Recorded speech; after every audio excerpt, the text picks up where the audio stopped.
Good morning, AO Tribe. So I've been trying for the last 15 minutes to get onto my computer here.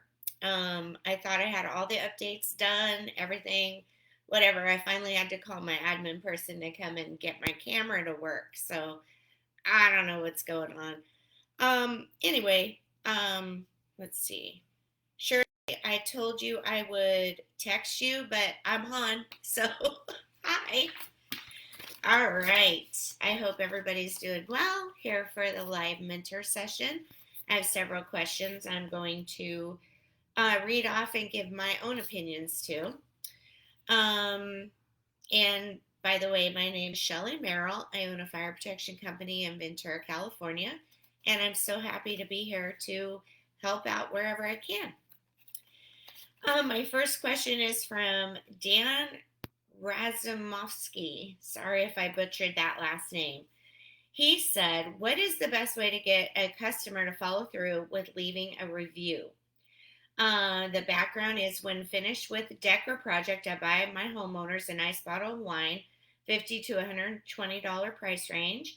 I ask them to leave me a review on platforms, but it does not happen. The current projects I am doing are anywhere from 15K to 65K in the price range. I'm looking to grow my exterior contracting company to $1 million in profitable sales. I am looking to open more locations once all implemented systems are working.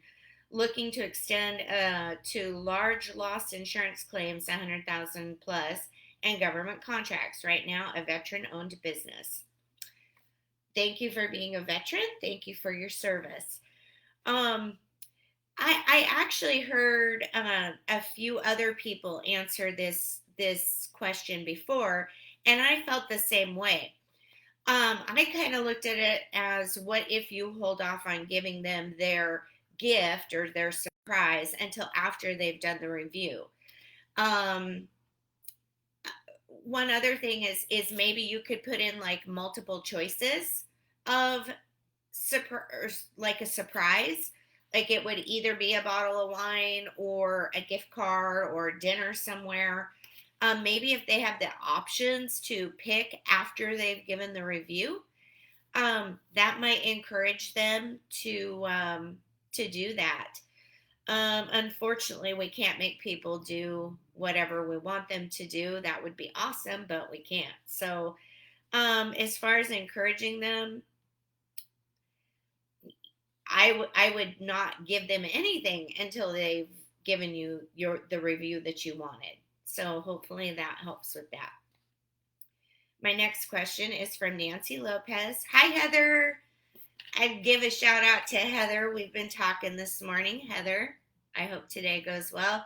You're going to be great. Stay strong. We're all here rooting for you. We love you. Okay, my next question is from Nancy Lopez. Should I keep my 6-month emergency fund completely, or should I use some of it to invest in starting my business? Her background is, I have no debt, recently completed my 6-month emergency fund. I have $2,000 spare to invest in kicking off my jewelry business, for which I need to do so much. I can probably bootstrap, but not sure if I will quickly need more, and therefore will need to use the emergency fund. Her elevator pitch is, I design and make jewelry that cherishes women's deepest emotions. When you get that up and running, I definitely want to see your product. Okay. This question is almost like looking into a crystal ball. You're not going to know until you're in it whether or not you're going to need more money. Congratulations on getting that 6-month emergency fund. That is so important to have. But there's a few ways of looking at it. If you take a little bit of it and get your business going and you're creating more revenue, then you can replenish it that much faster. Myself, I would not want to just take the full chunk of what I just worked so hard saving up for and have a goal for. I wouldn't want to just take all that and throw it into something not knowing if it will go or produce anything. I mean, I believe it would, jewelry. People buy jewelry all the time. Um, but I'm wondering if you could possibly just do it month by month and not just take the whole chunk out and throw it into the business, but if you could strategically plan how you want to market it, whatever investment you need to make into the materials to make the product and all that stuff, I would take out the minimum amount needed to do what you want to do, um, and support that. And at the same time, you would also have the goal of getting that replenished as quickly as possible. So if I were you, I would do month by month and just kind of see what happens. I hope that helped. The next question is from Jake Carlisle. How to overcome feeling overwhelmed? By the way, I apologize. I'm having a lot of sinus issues going on, so you might hear me sniffing and I sound like I'm all stuffed up because I am. um, how to overcome feeling overwhelmed? Background: real estate. He does real estate, flips, Airbnb, rentals. I'm a full time student and I also manage my business as well as all my personal investments. It's very stressful and sometimes I feel like I'm not doing enough. I get overwhelmed very easily. I think that's probably pretty normal for us entrepreneurs because our minds are constantly racing. Got to do this, got to do that, got to take care of this, take care of that. And so it is very easy to become overwhelmed. Um, I would ask the question, what is it that makes you feel like you're not doing enough? How are you gauging that? Is it the amount of money you have into these things? Is it that you have a lot of extra time left over to be doing more? Being a full time student in itself is a quote unquote job. So I'm not sure what you're gauging that on. But when I feel overwhelmed, I get all my thoughts onto paper. I typically use sticky notes. And I will write out like each thought or each goal or whatever the case may be. I kind of separate them so that just one is on a sticky note. I put those on a wall and I just throw them up there, just throw them up there. And then when I feel like I've gotten them all out of my head and onto paper, I will look at those and put them into order of priority. Um, what I found with me is I tend to get caught in the little details, and I hate details, but I will get caught in them and take way too much time dealing with the little things.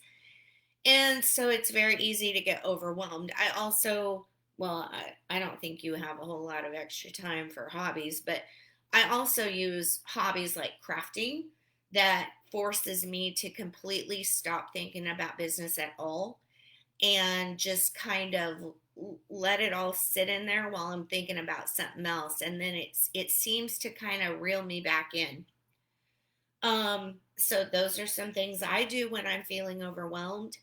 Hopefully that'll help. But good luck with your school, and definitely don't discount that because that's a lot of work. I did it before. Let's see. My next question is from my buddy Zach Knock. Zach, how you doing, buddy? All right. So he said, how do you start a training program for employees? What are the bare bones structure needed for a successful program? Background is my company, Diamond State Technology, specializes in working with access control, cameras, automation, and security systems for both residential and commercial applications. The reason why I am asking this question is I'm growing rapidly and I need guidance on how to build a 6-month training program for my technicians. Thank you, mentors, for your valuable and irreplaceable knowledge. Love you, Zach. Okay, so when I am doing a training program for anybody, I always start out with a written structure. And again, I use sticky notes, but I use the great big war room type sticky notes, and I put it up on a wall, and I start diagramming out how I want that to work. And I leave a bunch of space in between so that I can, as I'm thinking of the items I want to go over, I still have that room to kind of squeeze that in. So I start out with my war room plan on the wall, and then I'm a huge fan of videos. Video training, I feel, is crucial because it completely takes away an employee's excuses. They then can't say, "Oh, I didn't know that," or "When I read that in the manual, I thought it meant da da da." A video is so much easier to really get your point across, and it's a resource that they can always go back to. It's not like you said it once and now it's gone. Like, it's documented, it's there. They have no more excuses. Um, so that would be what I would do. It is what I do, and I think it's great that you're moving forward with this training plan. I wish I had done like some type of a video training for our technicians years ago. But I do want to hear about how that goes and what you end up doing with it. So, okay, the next question is from Robin Turpin. Hi, Robin. What tools do you use for staying positive? Thank you. Her background is she owns Art for Calm. Elevator pitch is as an artist, I help people feel moments of calm through my oil paintings of sunsets. I've seen your paintings of sunsets and they are very beautiful. So I get that. Awesome. You do a great job. So, how do I stay positive? I'm lucky in that positivity is my natural state. It's actually hard for me to be negative. So I'm not sure how I could tell a negative person to be positive. However, when I do get into a negative state, I typically use music and crafts to pull me out of that and get me back into my positivity zone, or whatever you want to call it. There, I have a favorite band musician. I actually personally know her. The band name is Hirie, Hirie. I love her music. Something about her voice and the words and the music can bring me out of a depression like no other music can. I don't know what it is. That's what I use. It works. I can listen to a few of her songs and I just am ready to go rock the world again. So I use music and I use crafts. Well, oil painting could be considered a craft, so you're already kind of doing that, but you could find another craft to do that would kind of take you away from whatever's causing negativity. I don't know if maybe sometimes you have issues with your clouds, if they're not turning out right in your paintings, um, or if you just get down on the whole business end. I get that too. I also sometimes, for an escape, I will just pull up YouTube and watch funny animal videos. Those are great. Those are great, and it makes you laugh and gets you just kind of back onto that. I don't know, just a whole different mindset. So, anyway, I hope that helps. You're always welcome to reach out if you're feeling negative or down. I'll try to figure out some way to make you laugh. So, anyway, I hope that helps, Robin. Okay, my next question is from Morgan Katz. Hey, Morgan. What strategies do you use to build your network? Her background is I work with companies to help them maintain their season tickets to concert venues and sports teams, etc. I'm very active on LinkedIn, and in-person networking events prior to COVID, but looking for new options to add in. I'm always looking for ways to use networking groups or associations to develop more relationships or get even more buy-in with large customers. We fill the gaps in corporate event ticketing by helping companies manage their season and event tickets. We help them compliant, provide trackable data while erasing the process of season ticket management. Crazy. Easing the process of season ticket management. So I don't have a huge network. I have a network for sure, but I don't have like a huge network. In my business, I don't really need a huge network with what I do because as of right now, I just have a service company that services 2 counties. But in your particular situation, nationwide, worldwide, I don't know. But one thing I would recommend is if you are a female business owner, you could actually, yes, Shirley, I do. It's been a gift and a curse to naturally be positive. Sorry, I got distracted by the message. If you're a woman-owned small business, you could actually get certified and join NABO. It's NABOW, the National Association of Women Business Owners. I can send you that link. But NABO is a nationwide organization that within itself has, I don't know what they call them, charters. They have different charters within states. Like, for instance, I'm in Ventura County, so there is a NABO Ventura County in addition to my nationwide network of members. And that's been a great resource for a lot of different things. So my recommendation is private Facebook groups are a great way. One of my hobbies I'm developing is cookie decorating. So I joined this cookie decorating Facebook group. I've started to kind of get to know some of the people. They led me into a Cookies After Dark Facebook group, which is very entertaining. So it just kind of leads to other things. So if you're joining Facebook groups of things that you're interested in, or the sports teams, I'm not sure if. See, when I was a season ticket holder, I was a season ticket holder with AEG. And I'm not sure how your organization operates because I don't know enough about it. But as far as getting a bigger network group, I would say joining the groups that support the teams that you often work with, joining NABO for the woman-owned small business. And then I'm not sure if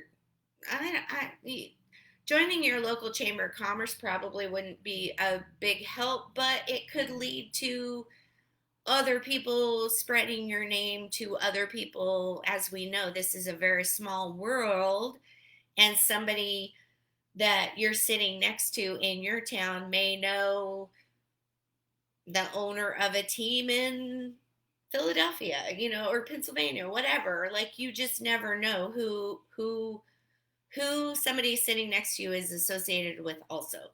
So that's my recommendation. Just the Facebook groups, the organizations, that always leads to great networking. And I hope that helps. Okay, so my next question is from Joe Nugent.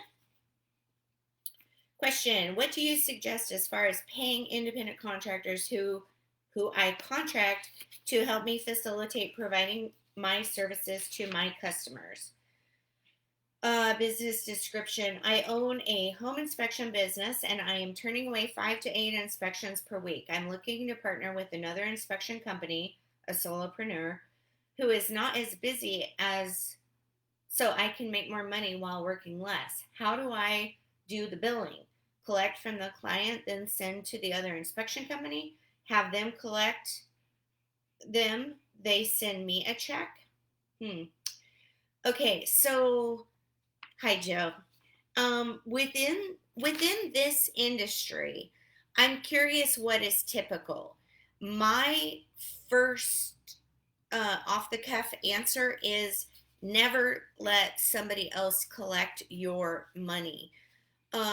If it were me, I want to make sure that my customer only sees my name, my logo, my information, regardless of who I've subbed that to. Like, we've even gone so far as to give people that we've subcontract work to our own work shirts. Like, we make them wear our work shirts when they're on our jobs because of that fear of them poaching your customers. And I'm not sure, I've never asked this question of you, and I should have, but with the home inspections, is that a recurring thing, or is that like a one-time, one and done, like to sell a house, or is that recurring? Because I think the other arm of your business, I believe, is recurring inspections, but I'm not sure on this one. If this is the one where they call you to watch their property while they're gone, I definitely wouldn't let another company be collecting my money. So then also, I'm wondering how your contract works, because I would suggest, if you're looking for like how much you want to pay them, because I'm not real clear on the question, I would suggest getting an estimate from them, and then you mark it up. You mark it up to your customer. In my industry, we use a multiplier of 1.6. Some people use 1.8. Some people completely just go crazy with it. But I would assume that when you're writing up that contract, that rate would be in the contract. And then if you're looking for what would be a reasonable amount to pay them, because that might have been your question too, I would then use the resource of Indeed or ZipRecruiter and look up a similar job description for that and see what the going rate is, and then base it on that. But either way, you always want to be making that money, and you want to keep your name in the forefront of your customers' minds. It's a slippery slope. Anyway, I hope that helps. If you want to expand on that question, you know where to find me. You can message me, whatever. But those are my thoughts. Okay, the next question is from Karina Stair. What factors would you take into consideration when deciding between working on your own side hustle versus with your spouse on their business? Excuse me, the background. My husband runs his own videography business that did approximately $250,000 in 2020. He has no employees, only contractors, no CRM, and does almost administrative tasks manually. My experience is in administration, operations management, so fixing these things, setting up systems, and running them behind the scenes are all strengths of mine. That being said, working with a spouse seems like it could have additional challenges I am not fully aware of. I guarantee you there are challenges about working with a spouse that you're not fully aware of. I do this. I work with my spouse. It's not easy. My first question, though, is, does he want help? Is he asking you to come and work in his business, or are you assuming that he wants you to come and work in his business? That would be my first question. If he's not asking you for help, let him do his thing, and work on your side hustle. If he is asking you for help, I would recommend clearly defining the roles. I would recommend not overstepping those roles on both sides. I would recommend having personality assessments of each of you. It pretty much saved my marriage by having these personality assessments. We did the culture index, and it completely flipped my mindset on how I was viewing my husband. And I can honestly say that I believe it saved my marriage. Now, if we stay together, great. If we end up getting divorced, then okay. But at this point in time, I am not getting divorced because I now understand his personality better. So that's my experience with that. Um, boundaries, boundaries. You both need to have boundaries, and you both need to respect each other's boundaries, and that's what it's all about. Um, Feel free to reach out with me, or to reach out to me if you have a specific situation. I can tell you what I would do in that situation. Um, I actually had a coach that I would have a situation happen. I would tell him about that situation, and he would explain it to me in a way that I understand it better. I understood it better. And so then I was able to respond differently than I would have naturally responded. And that was a huge help too. But keep me posted. All right. My last question is from Sanel. Sanel, I haven't seen you in a long time. I hope you're doing well. Um, if you have some extra cash in business, what would be your next move to grow the business? His background is I'm in title searching business. We provide B2B services. Our clients are title insurance companies. Okay, so if I have extra cash in my company, what I would do right away is I would hire a salesperson, put them through Tom Black's sales training, and get them generating even more extra cash for you. Um, as Sean and Tom always talk about, you can never go wrong with investing in your company to get more sales. And, if everything else is good and taken care of, your marketing is good, your customer base, your existing customer base, all the customers are satisfied. Um, if you've got all those things buttoned up and you still have extra cash, hire a salesperson to get more cash.